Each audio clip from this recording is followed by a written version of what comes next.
తాకట్లో ఉన్న మీ బంగారాన్ని విడిపించి ఆ రోజు ఆన్లైన్ రేటుకి కొంటాం. Sharma gold company. నమస్కారం, సుమన్ టీవీకి స్వాగతం. నేను మానస. ఈ రోజు మనతో పాటు ఉన్నారు ప్రముఖ పండితులు శ్రీ కృష్ణ సుధీర్ గారు. గురుగారు నమస్కారం అండి. గురుగారు, బంగా బాబా లాంటి కొంతమంది ఇప్పుడు యుగాంతం అయిపోతుంది అని చెప్తూ ఉన్నారు. దానివల్లే అంటే ఆ యుగాంతం ప్రభావం మొదలైంది, అందుకనే 2025 నుంచి కూడా ఈ విపత్కర పరిస్థితులన్నీ కూడా చూస్తూ ఉన్నామని అంటున్నారు.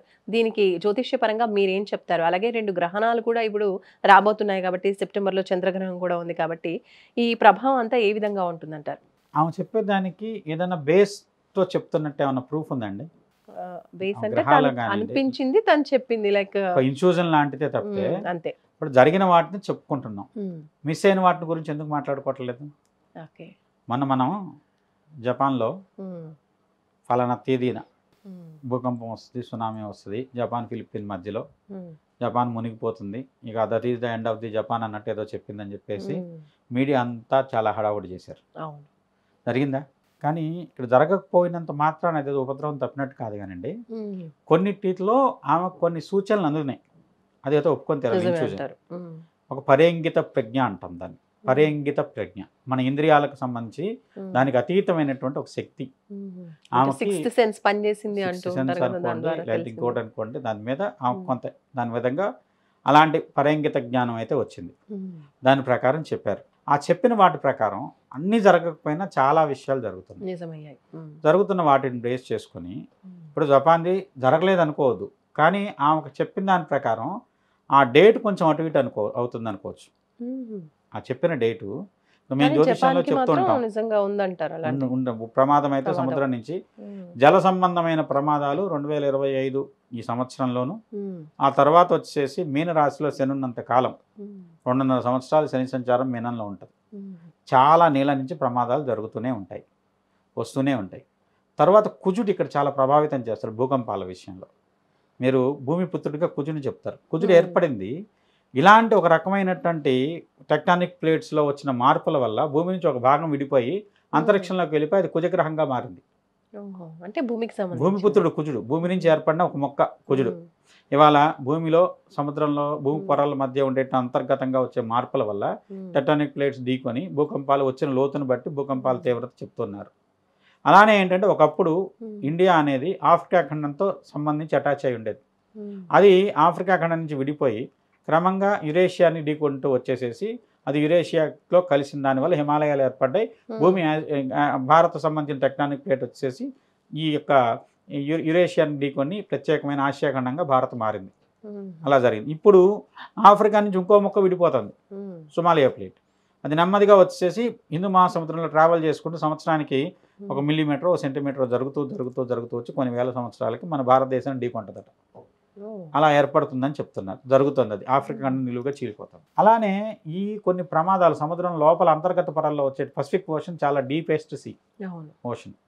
దాంట్లో వచ్చే పొరల్లో వచ్చే చిన్న మార్పు ఈ ఖండాల యొక్క ముఖ చిత్రాలన్నీ మార్చేయచ్చు. అలాగే సముద్రం లోపల ఉండేటువంటి కొన్ని జలచరాలు కూడా ఈ మధ్యన బయటపడ్డాయి, కొన్ని చనిపోయాయి, అవన్నీ కొన్ని రాబోయే విపత్కరానికి సూచనల కింద తీసుకోవచ్చు. 100% తీసుకోవచ్చు.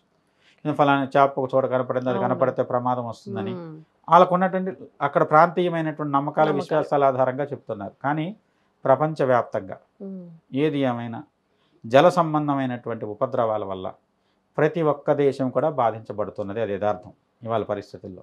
దానికి కారణం పర్యావరణాన్ని మనం పట్టించుకోలేదు. ఇవాళ సహారా ఎడారి పచ్చగా మారిపోతుంది.